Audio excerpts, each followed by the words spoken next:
거룩한 주일 아침 하나님의 전에 나와 예배드리는 우리 사랑하는 그린빌 가족 한 분 한 분의 삶과 또 가정과 섬기시고 경영하시는 모든 일터 위에 우리의 예상보다 우리의 기대보다 더욱더 넘치는 은혜로 채워주시는 하나님의 사랑이 가득하시기를 간절히 축원합니다.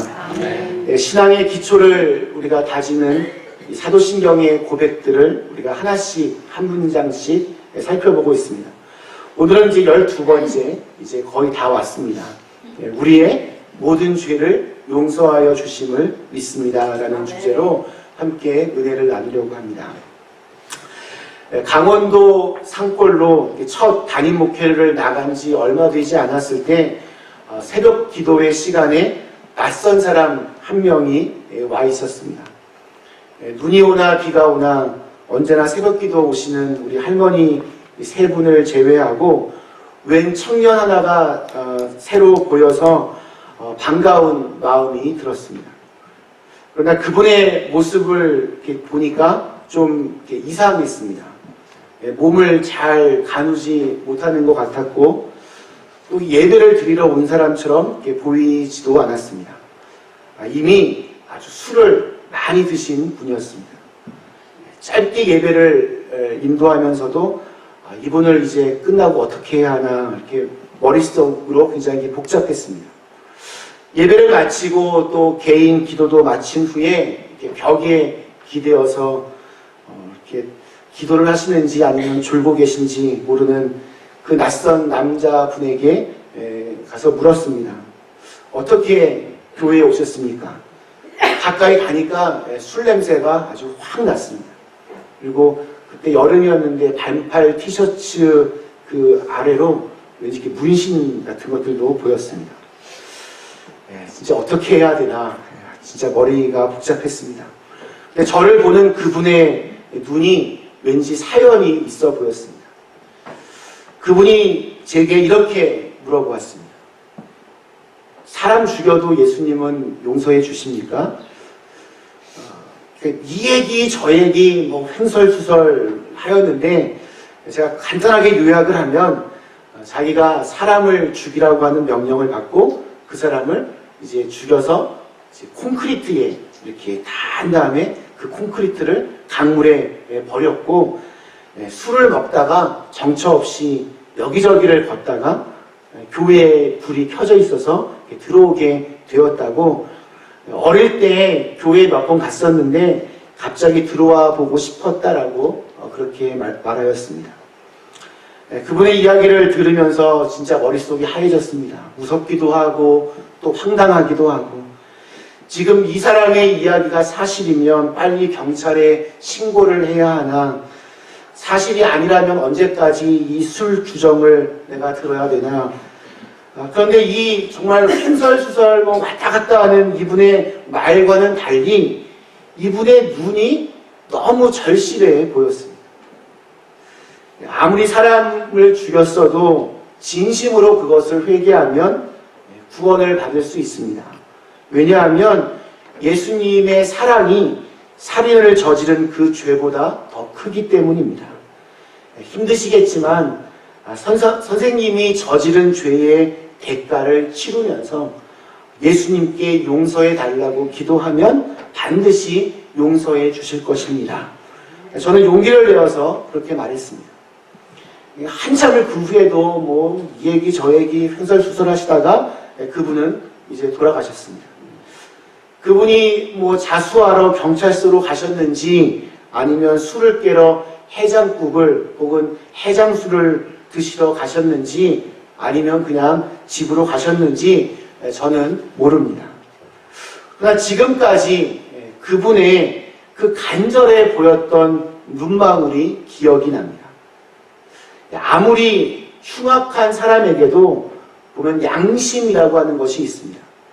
그래서 어느 순간 자신의 그 원치 않는 모습을 보게 되었을 때 이렇게 살면 안 되는데 하는 그 자책하는 마음이 생기게 마련입니다. 하나님이 주시는 마음이고 또 하나님이 주시는 기회입니다. 그러한 마음을 붙잡고 주님 앞에 용서를 구하면 모든 죄를 그 순간부터 용서함 받을 수 있습니다. 또 이런 일도 있었습니다. 어느 젊은 여자 집사님이었습니다. 그분이 정말 진지하게 자기 아버지가 젊었을 때 정말 나쁜 짓을 너무 많이 하고 다녀서 가족들이 괴로움을 참 많이 당했다라고 했습니다. 그런데 그 아버지의 잘못과 그 아버지의 죄 때문에 그 자녀인 자기의 가정까지 불행이 닥칠까봐 걱정이 된다는 겁니다. 특별히 아이들을 생각하면 더 걱정이 되고 아버지가 미워서 견딜 수가 없다는 것입니다. 제가 그런 일은 없다. 무슨 할아버지 잘못이 손자 손녀에게 이렇게 가냐. 아무리 얘기해도 그분은 좀처럼 마음을 놓지 못했습니다. 그녀가 가진 두려움의 이유는 소위 가게에 흐르는 저주를 끊어야 한다. 이런 비슷한 류의 책들이 많이 있기 때문입니다. 이 가게에 흐르는 저주로는 조상의 죄에 대한 그 저주가 후손들에게 유전이 되어서 후손들에게까지 재앙을 불러온다는 가르침입니다. 그럴싸해 보이지만 틀린 가르침입니다. 신앙은 기본적으로 주님과 나와의 1:1 만남입니다. 부모의 잘못된 모습이 내 삶에 좀 악영향을 끼칠 수 있는 분위기를 조성할 수는 있어도 내 잘못된 모습이 자녀들에게 좀 잘못된 생각이나 습관을 만들 위험은 있겠지만 그것이 구원을 결정하는 것이 아닙니다. 신앙은 하나님과 나와의 1:1 만남입니다. 이 가게에, 이 가문에 흐르는 저주론이 아니더라도 많은 사람들이 자신의 그 과거의 잘못이 오늘 내 삶에 혹은 자녀들의 내일에 어떤 불행을 불러오지는 않을까 왠지 불안해하고 두려워하며 그렇게 살아갑니다. 그런데 이 모든 불안함과 두려움을 거슬러 올라가다 보면 결국 만나게 되는 것은 죄의 문제입니다. 하나님께서 우리 내면 깊숙한 곳에 양심이라는 것을 심어주셨기 때문에 우리는 죄의 문제로부터 자유로울 수가 없습니다. 다른 사람은 몰라도 나는 압니다.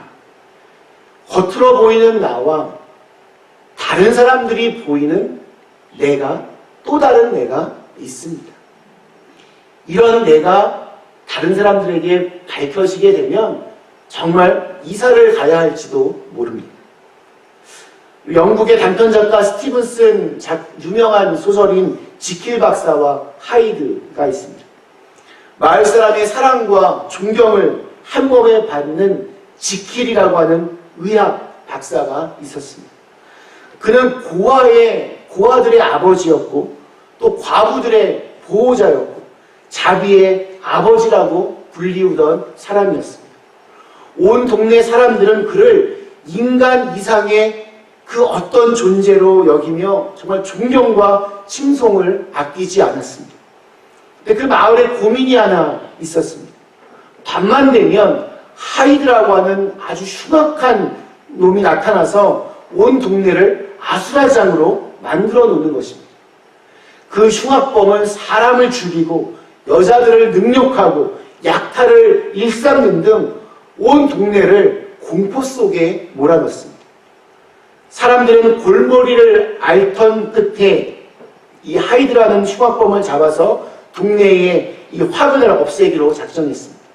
근데 어느 날 밤 한밤중에 보안관의 총소리가 요란하게 울려 퍼지며 이 하이드가 잡혔다는 소식이 마을에 퍼졌습니다. 몰려든 사람들 앞에서 드디어 그 하이드의 가면이 벗겨졌습니다. 그 순간 거기 모인 모든 사람들이 깜짝 놀라게 되었습니다. 하이드, 그 사람은 바로 그들이 그토록 존경에 마지 않았던 지킬 박사였기 때문입니다. 이 짧은 소설 속에서 우리는 인간의 모습을 발견합니다. 우리는 선하고 또 바르게 살고 싶은 마음이 있는가 하면 또 한편으로는 나를 위해서 내 욕심을 채우기 위해서 남을 짓밟고 올라서려는 그런 악한 마음도 있고 또 자기만을 높이려고 하는 이기적인 마음도 자리 잡고 있습니다.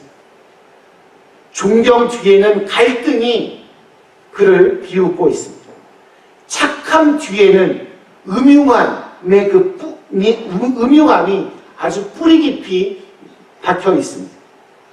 겸손 뒤에는 가식이 노려보고 있으며 또한 사랑과 자비 뒤에는 교만과 건방짐이 숨어 있습니다. 지킬 박사와 하이드, 이 두 자아의 갈등, 이것이 바로 오늘을 살아가는 우리 모두에게도 사실은 있습니다. 한 마음인데 이 안에 여러 가지 마음들이 서로 싸우고 있습니다. 여러분, 우리가 예수님을 믿고 구원을 받고 또 영생을 얻었는데 아직도 여전히 우리의 마음속에는 그러한 갈등들이 있습니다. 예수님을 믿었으면 이런 것들이 다 없어져야 될 것만 같은데 예수를 믿으면 죄도 안 짓고 욕심도 안 생기고 갈등도 사라져야 되는데 그 모든 것들이 다 고스란히 내 마음속에 자리 잡고 있습니다. 정말 이상합니다. 그냥 그 모습 그대로, 옛날 모습 그대로 그런 것들이 다 내 안에 꿈틀거리고 있습니다. 믿음이 아무리 좋은 사람도 여러분 신앙생활이 언제나 흔들리기 마련입니다. 성령의 정말 큰 능력을 체험했던 사람들도 낙심을 합니다. 여러분, 우리 구약성경에 보면 엘리야 선지자가 나옵니다. 하늘의 불을 불러서 바알과 아세라를 섬기던 850명의 이방 선지자들을 무찔렀습니다. 그러던 그가 이사벨이라고 하는 여자 한 사람이 두려워서 로뎀나무 아래에 누워서 하나님께 불평을 합니다. 차라리 나를 죽여달라고 넋두리를 합니다.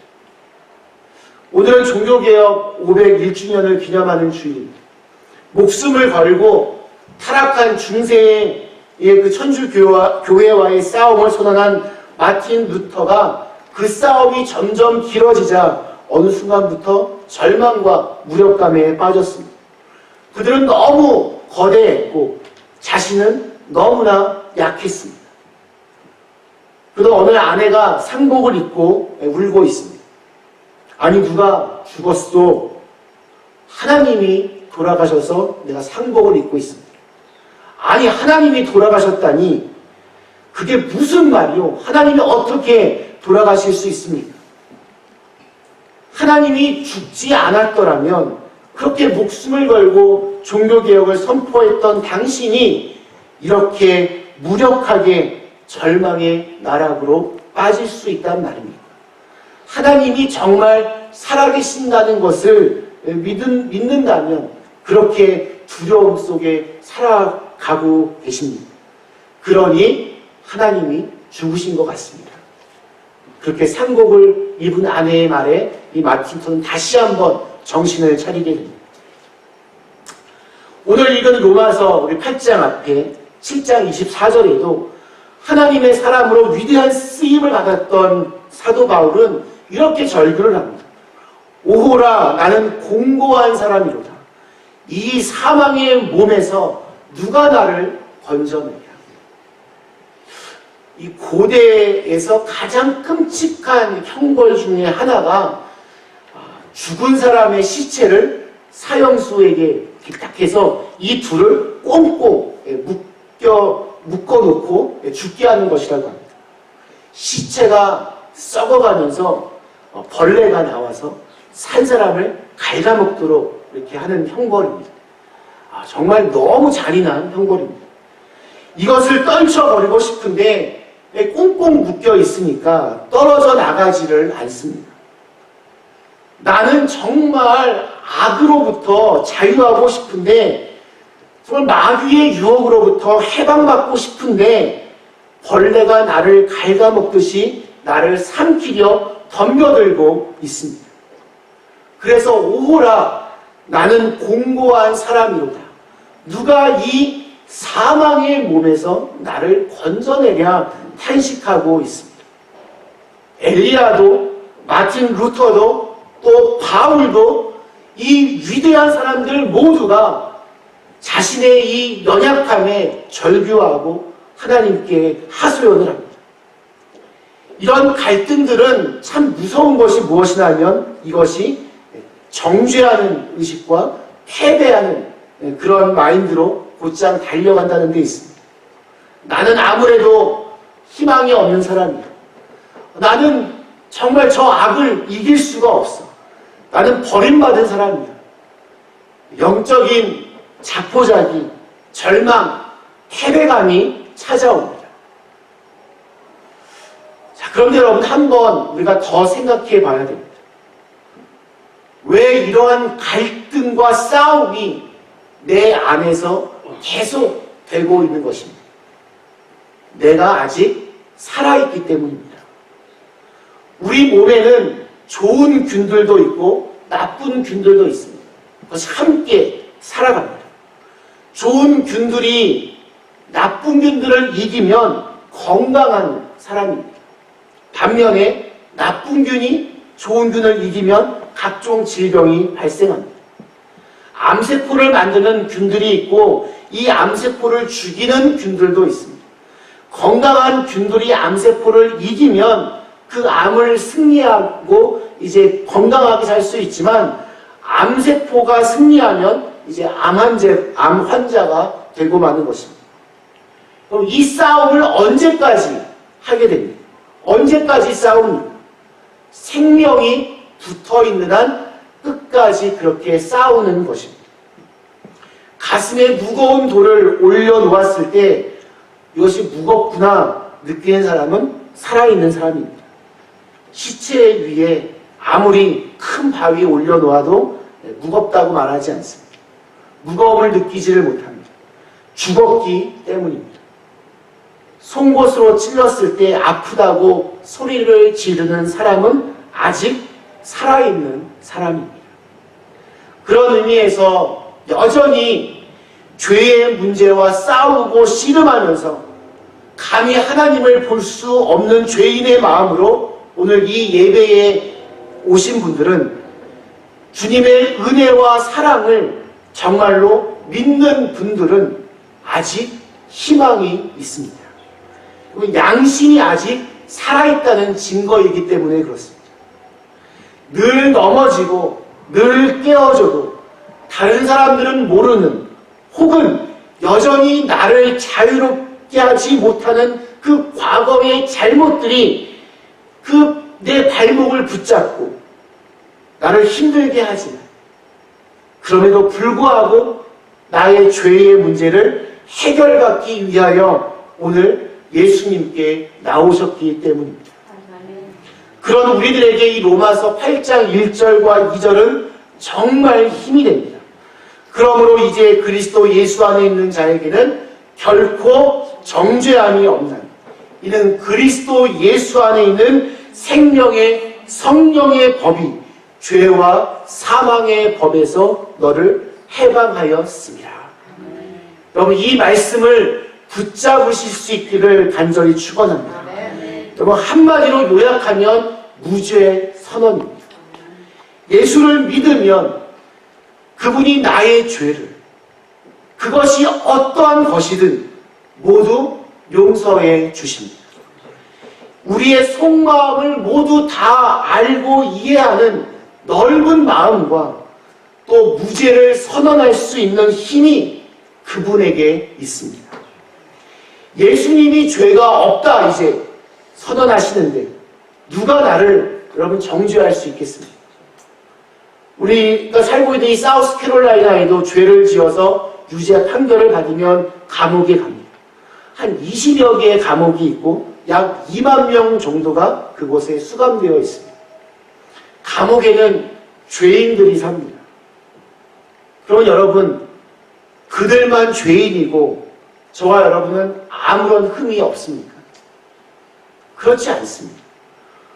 우리는 죄를 들키지 않게 저질렀고 또 유죄 판결을 받지 않았기 때문에 감옥에 가지 않았을 뿐이지 사실 우리 모두는 다 그런 죄 가운데 살고 있습니다. 심지어 성경에서는 마음속에 악한 생각을 잠시 품는 것조차 죄라고 그렇게 규정하고 있습니다. 자유로울 수 없습니다. 그래서 의인은 없나니 하나도 없다라는 말에 저도 여러분도 다 포함되어 있습니다. 이것으로 끝나면 이것이 정말 절망의 선언이 되겠지만 예수 그리스도 안에 있는 생명의 성령의 법이 저와 여러분에게 새로운 희망을 선포합니다. 예수님은 우리를 이미 용서해 주셨습니다. 우리가 주님의 보혈을 의지하고 살아가기 때문에 우리는 더 이상 이런 죄와 사망의 법 아래에서 정죄받지 않습니다. 내가 다른 사람보다 좀 착하고 아는 것도 많고 능력이 크기 때문이 아닙니다. 3절에 있는 표현처럼 율법이 육신으로 말미암아 연약하여 할 수 없는 그것을 하나님은 하시나니. 하나님은 하시나니. 때로는 우리가 너무 연약해서 넘어지면 하나님께 좀 송구한 마음도 들고 부끄러운 것도 사실입니다. 그러나 하나님과 우리의 관계를 끊을 수 있는 것은 아무것도 없습니다. 영적 세계에서 너무 이렇게 완벽하게 하려는 경향도 사실 조금 위험합니다. 율법주의에 가까워지기 때문입니다. 가끔 이렇게 믿는 분들도 있습니다. 사정이 생겨서 예배를 하루 빠지면 그날 참 공교롭게도 길을 걷다가 넘어지기라도 하면 하나님이 오늘 예배에 안 와서 나를 이렇게 치셨구나, 나를 넘어뜨렸구나 하면서 자기를 굉장히 힘들게 자책을 합니다. 그런데 여러분, 하나님 그런 분 아니십니다. 하나님께 무엇인가를 이렇게 인정받으려고 막 몸부림치는 것도 큰 의미는 사실 없습니다. 하나님은 그 무엇을 우리에게 요구하거나 이거 안 하면 너 큰일 날 압력을 가하시는 분이 아닙니다. 우리의 있는 그대로의 모습을 받아주시는 분입니다. 이것이 복음입니다. 그러니까 우리가 해야 할 일은 그러한 하나님의 은혜와 사랑을 믿고 우리가 매일매일 삶 속에서 벌어지는 작은 우리의 죄악들을 끊임없이 하나님께 아뢰고 용서함을 구하고 용서함을 받고 그래서 자유함을 누리는 것입니다. 죄인임에도 불구하고 실수했음에도 불구하고 용서해 주심을 믿고 앞으로 나가는 것입니다. 말씀 마치겠습니다. 우리 사랑하는 그림가족 여러분, 우리는 주님께서 우리의 모든 죄를 용서해 주신다는 것을 믿습니다. 그 어떤 정죄함도, 그 어떠한 저주도, 그 어떤 죄의 증상도 저와 여러분에게 더 이상 남아있지 않음을 믿고 여러분 선포하시기를 바랍니다. 죄의 세력이 완전히 무너질 것이며 죄의 증상은 치유될 것이고 죄는 더 이상 우리의 주인 노릇을 하지 못할 것입니다. 우리 주 예수 그리스도 안에 승리는 확정되었습니다. 영원한 승리의 자리까지 주님께서 반드시 우리와 동행하여 주실 것입니다. 인도하여 주실 것입니다. 오늘 생명을 주시는 이 성령의 법이 저와 여러분을 다스리고 있음을 믿으시고 우리의 시선을 주님께로 향하고 죄로부터의 자유함을 가지고 기쁜 마음으로 하루하루를 살아갈 수 있는 저와 여러분이 다 되실 수 있기를 주님의 이름으로 간절히 축원합니다. 우리 주신 말씀을 생각하며 함께 같이 기도하시겠습니다.